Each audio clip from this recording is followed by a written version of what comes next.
Hola, ¿cómo están todos, todas, todes? Vamos a iniciar esta clase con Gustavo Fishman.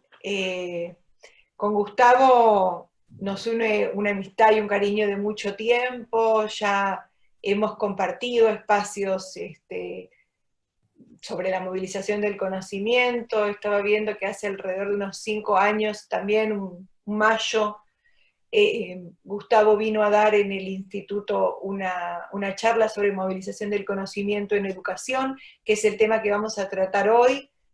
Ya habíamos estado definiendo nuestra manera de entender la movilización del conocimiento, principalmente ligada a no entenderla como un proceso a posteriori de la producción de conocimiento, sino que involucraba todo el proceso de producción de conocimiento, de producción del armado de las agendas, de evaluación, del uso del conocimiento. Y Gustavo ha trabajado y ha puesto en práctica las nociones de movilización del conocimiento que ha venido desarrollando en el análisis de las universidades norteamericanas, pero también es para nosotros fundamental que Gustavo, por más que los objetos que miren, y vamos a presentarles también acompañando esta clase de bibliografía sobre también el uso de esta categoría en otros países, siempre hay una mirada latinoamericana nuestra, intrínseca, que se refleja en toda una trayectoria, y particularmente en recomendarles el libro de Gustavo hecho en Latinoamérica, que fue muy importante, muy usado, justamente volviendo a esta cuestión, y haciendo referencia concretamente a lo educativo, ¿no? Dentro de la educación, lógicamente, estamos hablando de ciencias sociales y humanidades, que es el tema general del curso, y la educación entra ahí, pero tiene además unas particularidades, ¿no? Y unas llegadas y unas personajes, actores que forman parte. En el caso de diversos países, como en el nuestro, los maestros no se forman necesariamente en la universidad. Ha sido un camino que venimos transitando y en el que estamos muy, muy abocados en tratar de reunir y volver a juntar los institutos de formación docente y las universidades, manteniendo sus especificidades, pero reconociéndose mutuamente para que, digamos, haya mayor movilización del conocimiento, ¿no? Gustavo, vos nos trajiste en una oportunidad el neologismo de la usabilidad, ¿no? Me parece que quizá si nos contás por ahí podemos ir conociendo tu perspectiva y enriqueciéndonos con ella. Gracias, Judith, y por la oportunidad de charlar contigo y llegar a los estudiantes de este curso. El tema de la usabilidad hay que empezar, lamentablemente, por lo que no es. Y usabilidad no es hacer las investigaciones con la idea de que sean prácticas, o por lo menos con la premisa de que cualquier conocimiento de investigación necesariamente tiene que ser práctico y pensado para que sea usado inmediatamente. Usabilidad es una combinación de facilidad de acceso a los conocimientos producidos y que los equipos de investigación preparen, hagan una estrategia para que esa facilidad de acceso también facilite el diálogo, ¿no? No me sale la palabra en español, es como que las personas que potencialmente se podrían beneficiar de acceder a ese conocimiento también sea de fácil engagement. Vinculación. Vinculación, pero vinculación en el sentido de poder discutirlo, pensarlo, descartarlo, leerlo, potencialmente implementarlo. Que esto requiere pensar los idiomas, la manera de presentarlo, la manera de discutirlo y del lado de los investigadores, las investigadoras, el aceptar que mucha gente va a ignorar lo que nosotros hacemos, otros van a involucrarse diciendo lo que ustedes están haciendo es una idiotez, y uno tiene que estar preparado para escuchar eso y responder sin descartar la inteligencia de los demás. Porque esta es una de las cosas que sucede con mucha frecuencia. Los últimos 50 años de investigación educativa en casi todos los países han mejorado notablemente sus aspectos técnicos, la cantidad, las citas, el número de referencias y todas esas cosas, los indicadores esos están. Sin embargo, la percepción de que nuestros conocimientos, lo que producimos, es accesible y entra en diálogo con otras disciplinas o con otros usuarios, usuarias potenciales, la evidencia no está ahí. Entonces estamos gastando cada vez más plata, haciendo cada vez más investigaciones que son cada vez menos usables. De vuelta, no que son menos prácticas, es que no están generando esos diálogos. Y esto es, o sea, los datos de Canadá, Estados Unidos, son como muy, muy claros en eso. Yo recuerdo que vos una vez habías contado un ejemplo, ¿no? Y acá es muy común. La cuestión de por dónde circulan los resultados de nuestras investigaciones, ¿no? Bueno, concretamente en el mundo de la educación, en el mundo de los maestros, vos habías contado el impacto de una investigación tuya en un, digamos, digamos, el uso que se había dado a partir de una revista no necesariamente de aquellas del circuito mainstream, ¿no? Y entonces ahí los de educación nos planteamos, ¿no?, estas cuestiones de poner, no solamente en cuestión en general, qué es lo que ocurre con la circulación del conocimiento, sino en particular respecto de la movilización del conocimiento en educación. ¿Cómo es esto? Déjame que te cuente dos cosas. Una es que hay como un lamento, ¿sí? Un lamento muy fuerte sobre que lo que la gente de investigación, que hace investigación en educación, en cualquier área que vos puedas imaginarte, lo que nosotros hacemos nunca llega a las escuelas, nunca llega a los museos, nunca llega a las agencias educativas que hacen recursos humanos, ¿no?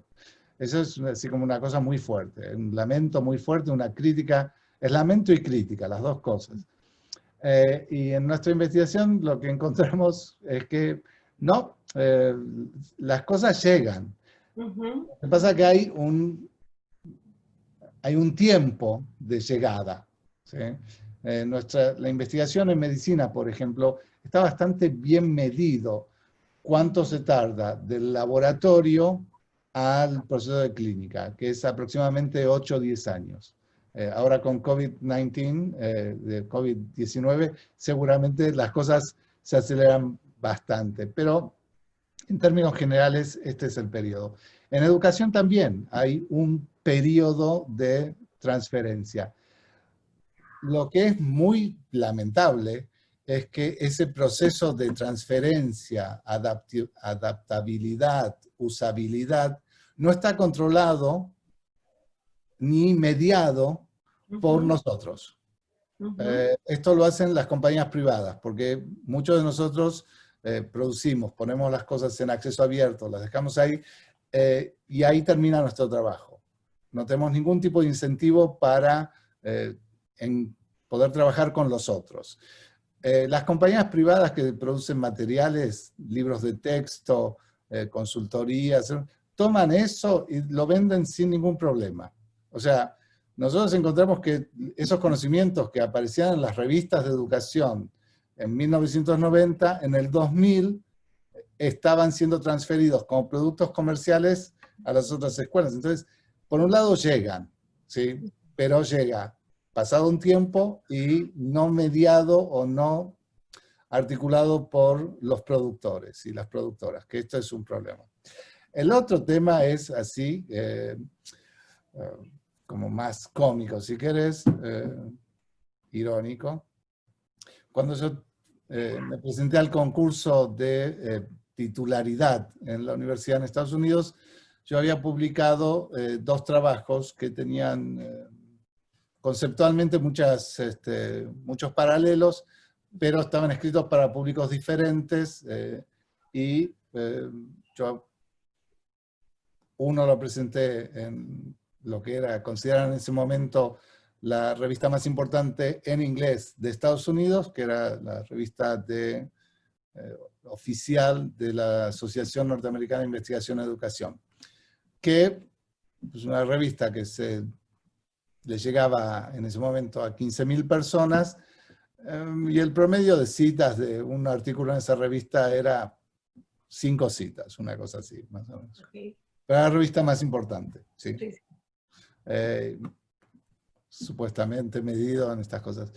Y había mandado un artículo relacionado a la revista mexicana, la revista electrónica mexicana de investigación educativa, que es la revista del Instituto de Investigaciones en Educación de Baja California, que para mí era una revista fantástica porque era una de las primeras revistas en español de acceso abierto, tenía un modelo diferente. Yo conocí a la gente, mandé el artículo, me lo hicieron revisar 35 veces, todo muy bien. Y ese artículo que tenía que ver con el imaginario de los docentes en relación, los estudiantes de magisterio, en relación a formas pedagógicas, fue adoptado por un par de años en otros institutos de formación docente de México, la SEP. Entonces, bueno, tenía un artículo en español, un artículo en inglés, y esto es lo que yo mando a mi consejo de evaluación. Y fue una discusión terrible, porque yo tenía una carta de la SEP que decía, bueno, felicitaciones, su artículo está siendo usado por todos estos institutos, que daba algo así como 35.000 estudiantes. En todo México. Y por otro lado tenía el artículo en inglés que había sido citado, en ese momento creo que eran 5 citas. Que es nada, pero bueno, no importa. Eran 5 citas en esa revista. Entre el proceso de publicación al momento que me estaban evaluando, habían pasado 2 años. Y el comité no quería aceptar el artículo en español, por más que había evidencia de uso, porque ellos no podían leer en español. Y fue toda una discusión muy interesante, donde yo dije, no, bueno, ese es un problema de sus limitaciones, no es la limitación de mi investigación, es que ustedes son ignorantes. Bueno, finalmente fue aceptado, tuvieron que conseguir gente que pudiera leer, evaluar en inglés y en español, y hoy es, o sea, a partir de ese momento, y había otros antecedentes también, no es que yo creé una revolución ni nada por el estilo, es simplemente que se usó ese caso para decir, bueno, la gente que publica en revistas o libros, en traducciones y demás, eso tiene que ser incorporado, las facultades, los centros de investigación, tienen que contar con gente que sea capaz de evaluar en los idiomas relevantes. Y la verdad que eso es, o sea, para nosotros fue fantástico, amplió mucho, permitió mejorar la calidad y permitió una cosa que creo que es fundamental, que en el caso de América Latina se está dando a la inversa. Nosotros, todas las universidades, hablando de la internacionalización, cómo tendríamos que contribuir globalmente, entonces, para mi facultad en particular, publicar en otros idiomas que no sean inglés es valorado. Claro. Pero no es lo único. Exacto. Es muy interesante ver estas dinámicas, ¿no? Particularmente estos años, y justamente creo que se viene muy fuerte para lo próximo, se están tratando de ampliar, incluso en instituciones tan academicistas como el propio CONICET, la posibilidad de evaluar contribuciones de otro tipo, contribuciones de lo que algunos llamaron divulgación, en el sentido valorado, y creo que justamente en educación, ahora va a haber toda una movida muy interesante que iba a empezar presencial, pero va a empezar de manera virtual, que tiene que ver con revisar en particular para el mundo de la educación, bueno, cómo estos criterios necesitan ciertos ajustes particulares, ¿no? Ahora, en relación con la cuestión general, ¿no?, del uso que cada uno de nosotros hacemos en relación con la categoría, que tiene que ser para mí lo más flexible posible para que justamente la gente que se dedica a diversos temas le encuentre, le encuentre la forma de tironear de ella y que también le pueda servir, ¿no? Pensaba que en algún momento, cuando tuve que escribir para un congreso de encuentros de cátedras de pedagogía sobre la movilización del conocimiento en educación, tuve la necesidad de vincularlo con un texto que hasta ese momento no se me había ocurrido, ¿no? Y que quería aprovechar para presentar un poquito ahora y comentarte y, y poder ir cerrando nuestra conversación, que sería genial que fuera de 1000 horas, pero bueno, tratar de tocar algunos puntos, ¿no? Bueno, este libro, que se llama La reducción sociológica, que ha estado bastante perdido, no hay muchos que lo conozcan, Alberto Guerreiro Ramos, escribe a fines de los años 50, es considerado uno de los padres de la sociología brasilera. Él lo encuentro citado por Orlando Falsborda, el colombiano que nos había hablado sobre el compromiso, ¿no?, de los intelectuales, de los académicos, y él recupera un trabajo sobre la ley del compromiso del investigador, ¿no? Entonces yo sentí que la forma de vincular que me parecía útil era como justamente la movilización del conocimiento nos remite a la pregunta que vos también la haces siempre y se ven en todas tus exposiciones, el para quién uno investiga, el por qué uno investiga tal tema, ¿no?, que tiene que ver con la cuestión de las agendas. Alberto Guerreiro Ramos nos propone, digamos, recuperar lo que él llama la racionalidad noética y una actitud parentética, ¿no? En este sentido, concretamente él dice que lo que nos toca, lo que nos compete a los investigadores en relación con esta racionalidad noética, es justamente orientarnos a nuestra responsabilidad, a aportar al bienestar colectivo, a la solidaridad, al bien común, y la actitud parentética, guiada justamente por esta racionalidad no ética, estaría vinculada justamente a esto que muchas veces hemos conversado sobre la mirada del actor universitario como un actor político y social que contribuye a la mejora de la calidad de vida, ¿no?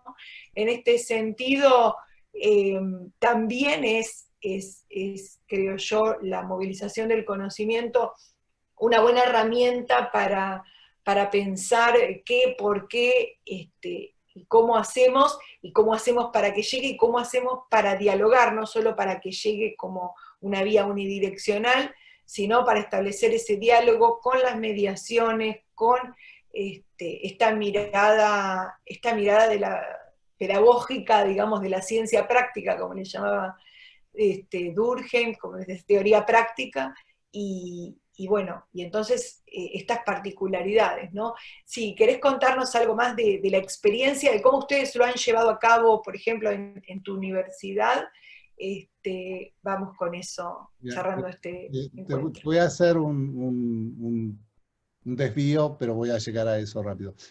Una de las cosas o sea, siempre, bueno, ¿y cómo se hace algo diferente? ¿No? ¿Cómo se hace algo diferente? Y yo tengo como dos propuestas así como muy simples.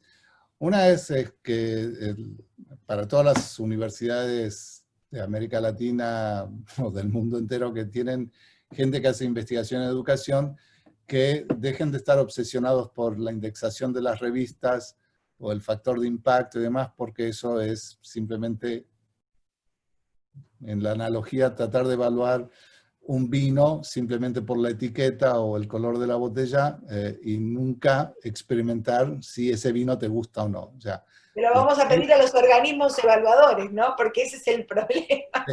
sí. Casi que nosotros, entre nosotros, estamos convencidos. El problema es que los organismos también de evaluación nos tienen que acompañar en eso.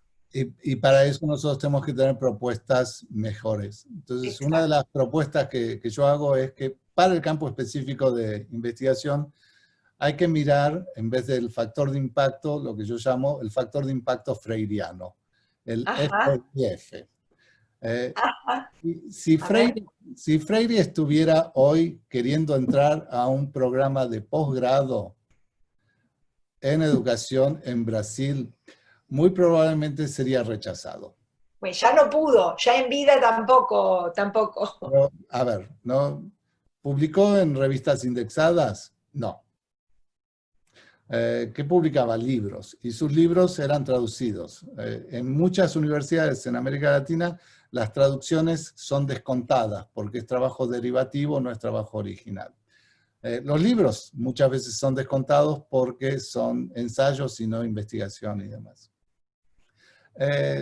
Porque hacía mucho diálogo, porque escribía muy poéticamente, porque, bueno, lo interesante de esto es que nosotros sabemos, por otras investigaciones, que en el campo de la pedagogía, en el campo de la educación, de la pedagogía social, de las didácticas, en todo, la filosofía, la historia, es que la gente sigue leyendo libros.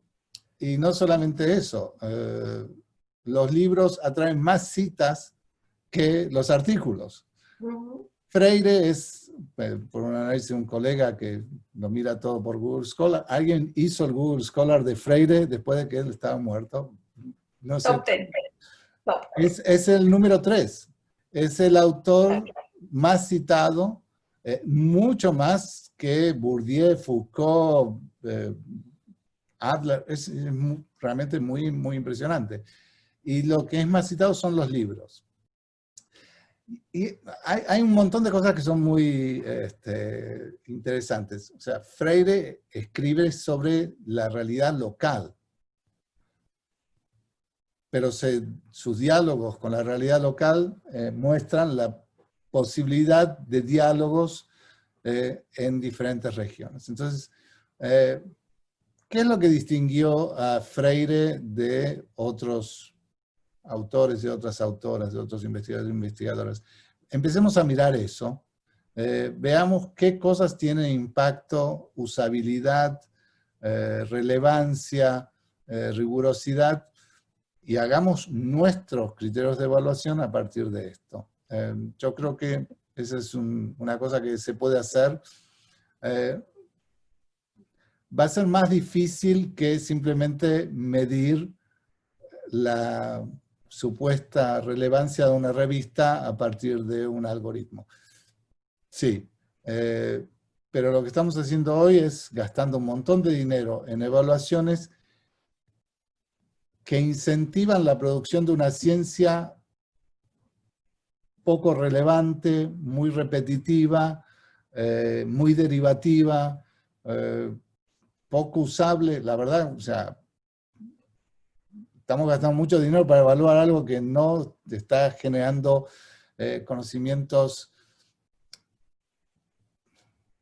usables y relevantes para nuestras sociedades.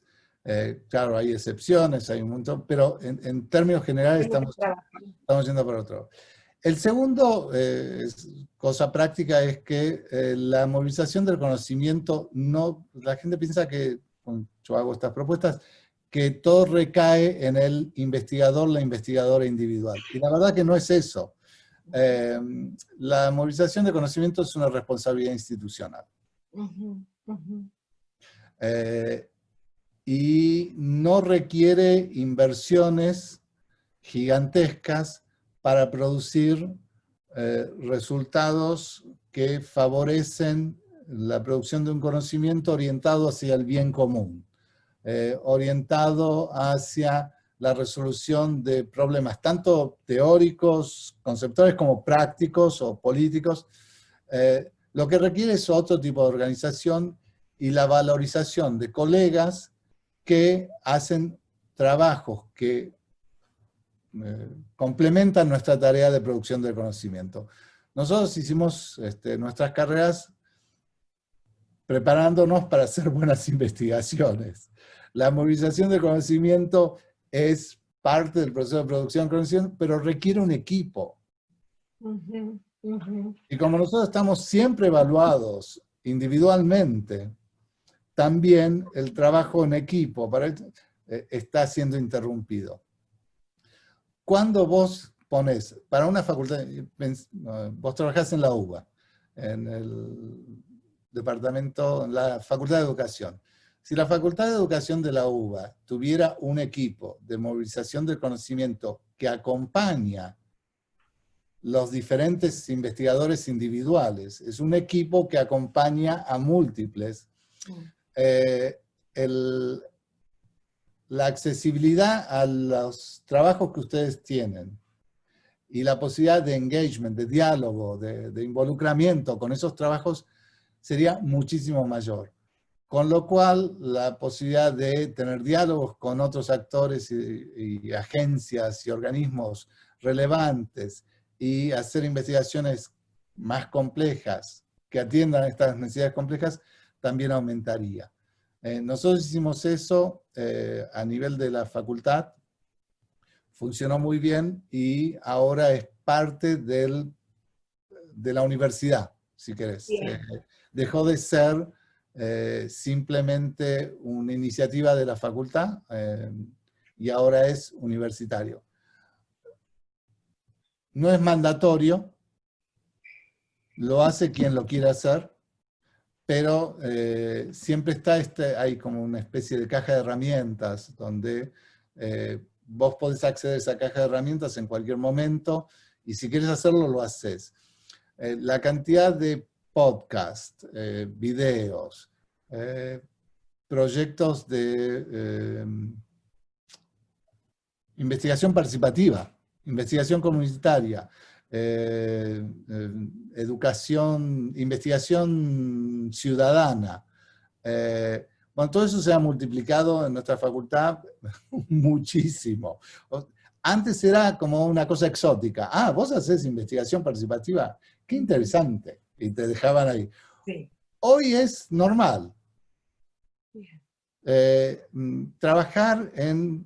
Hoy es más normal trabajar en equipos. Tenés más premios, bueno, no sé si es premio. Tenés más reconocimiento. Reconocimiento. Si trabajas en un equipo interdisciplinario que si te presentás solito. Bien. Entonces, yo en este momento estoy haciendo 3 proyectos diferentes.